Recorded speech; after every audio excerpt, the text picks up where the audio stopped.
सेवानिवृत्त पोलीस बांधवांनी यापूर्वी अनेक वेळेला आपल्या अडचणींसंदर्भात निवेदनं दिलेत, परंतु कार्यालयीन कर्मचाऱ्यांच्या नाकर्तेपणामुळे सेवानिवृत्त पोलीस बांधवांना अद्याप न्याय मिळाला नाही। पोलीस दल शिस्तप्रिय दल असून त्यांना बेकायदेशीरपणे 12 तास ड्युटी लावली जाते। त्यांना अनेक अडचणींना देखील सामोरं जावं लागतंय, असा सवाल यावेळेला सेवानिवृत्त पोलीस बांधवांनी केलाय। आज त्यांच्या न्याय हक्कासाठी त्यांनी एकत्रित येऊन पुणे जिल्हाधिकाऱ्यांना निवेदन देखील दिलं आहे। हा आमचा राज्यातील सर्व सेवानिवृत्त पोलीस बांधवांच्या ज्वलंत प्रश्नाचा विषय आहे। आमच्या ज्या हक्काच्या देय रकमा आहेत किंवा जे विविध मागण्या आहेत याबाबत आम्ही वेळोवेळी शासनाला मुख्यमंत्री साहेब, उपमुख्यमंत्री साहेब यांना निवेदनं दिलेली आहेत। त्यामध्ये आमच्या इयत्ता 14 ची वेतन श्रेणी मिळावी, आम्हाला सेवानिवृत्तीनंतर मेडिकल सुविधा मिळावी, आम्हाला त्यानंतर आमच्या पोलीस पाल्यांना आरक्षण मिळावं, आम्हाला सेवानिवृत्तीच्या देय रकमा सेवानिवृत्तीच्या दिवशी मिळाव्यात, आम्हाला सेवापटाची छायांकित प्रत मिळावी, आम्हाला 7व्या वेतन आयोगाचा 5वा हप्ता लगेच मिळणं गरजेचं आहे, तो त्वरित मिळावा।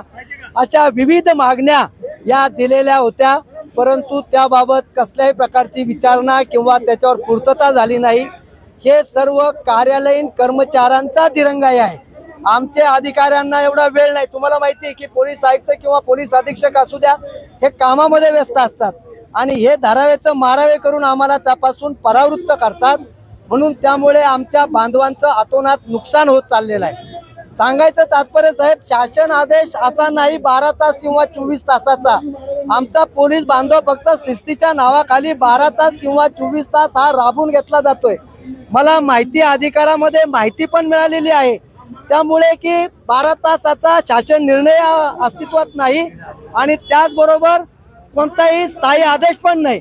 मग आम्हाला 12 तास 24 तास नोकरी कशाची देताय? तर आम्हाला लोकांना व्याधी लागल्यात, आमचे लोक मरून गेले साहेब, याच्यातले 2 अध्यक्ष मेले आमचे। मग आमच्या मरणाची वाट पाहता का? आम्हाला मेडिकलची सुविधा तरी द्या सेवानिवृत्तीच्या नंतर। आम्हाला फुकटचं काही नको, यांचं फुकटचं घेणार नाही। यांची जी काय समजा कोणत्या योजना तुम्ही दुसऱ्यासाठी राबवा, परंतु हा लाडका भाऊ आमचा महाराष्ट्राचा जो राखीचा खाकी धागा आहे, हा सर्व बहिणींचं रक्षण करत आहे।